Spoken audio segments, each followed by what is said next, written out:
Welcome to Hardscape Nation Follow Friday, where we take a look at the best social media from around the entire hardscape and landscape industry.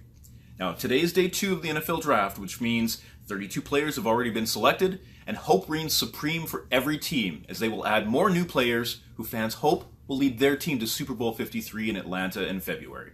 Good luck to all the teams, players, and fans. This truly is a great time of year.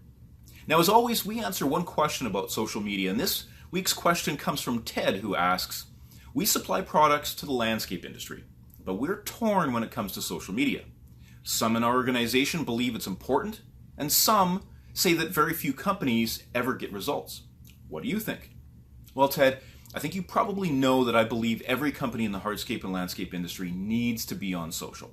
But I'm going to give you a reason that you might not expect. Yesterday, I came across a post from an influential hardscape contractor who included a video of his crew using a product from a company that does not have any social media accounts. Now, this one video had more than 10,000 views and almost 300 likes on Instagram, and maybe more importantly, a lot of comments from other hardscape contractors who were asking, "Where do I get this product?"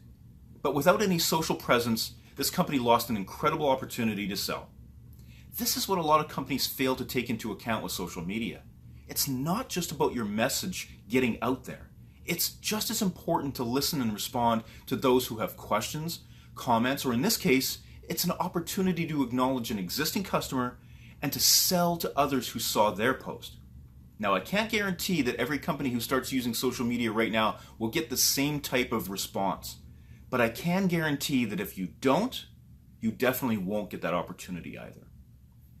Thanks for the question, Ted. Now, this week, we are going to do something a little bit different because we love when companies in the hardscape and landscape industry do things differently on social.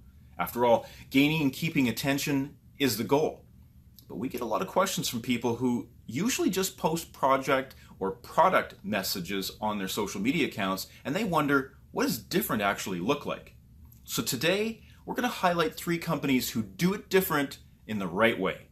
Welcome to episode 10. First up today is Caremore Landscaping from Oshawa, Ontario. Now, usually we see 1 or 2 posts at the most that a company puts out during the week that grab our attention.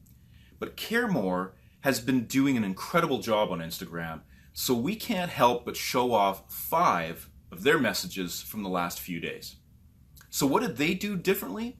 Well, let's start with this great informational image that answers the question of why they use bars or pipes when leveling their base. Now, those in the industry know why, but that's not the point. Your customers don't, so it's a great way to give them some free information. Then they gave us this picture of some of their handouts that include a great piece they call Hardscape 101. Awesome. And they included a message from one of the most important people a hardscape contractor has in their life, a happy customer. Social media is a great place to show off your referrals. And for people who want to bring their project photos to life on social, Caremore likes to add a nice touch to theirs by including a great tagline and what seems to be their motto: pride, honesty, and integrity. Love what you're doing, Caremore Landscaping. You're a great example of why different is good. Please give them a follow on Instagram, Facebook, and LinkedIn today.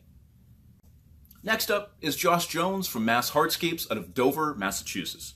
Now, in keeping with the Doing Social Different theme today, Mass Hardscapes had an awesome post that provided some great insight for other hardscape contractors who have had a difficult time breaking in new employees, and in particular, knowing when to give them added responsibility. Now, it seems that Josh has had success trusting his new employees, like Brian, with new tasks. In fact, you can see that Brian did most of the veneer work on this project, even though he's only been on Josh's crew for 3 weeks. And for those who are still gun-shy about giving newbies that much responsibility, Josh has a great message. Stop looking for the perfect employee. Find someone who shows up every day ready to work and willing to learn, and spend time investing in them. Couldn't have said it better myself. Love what you're doing, Josh. Please follow him and his crew on Instagram today, and they have a fantastic YouTube channel that you need to check out as well. And lastly, we check in on D&N Outdoor Services from Cincinnati, Ohio. They're different was something I found really unique. They're looking for a 16-foot dump trailer, so they use social media to ask other contractors for some brand suggestions. And they asked right in the photo area of the post so that everyone scrolling saw their question. This is another example of why social media is more than just pushing out messaging about your own projects, products, and services.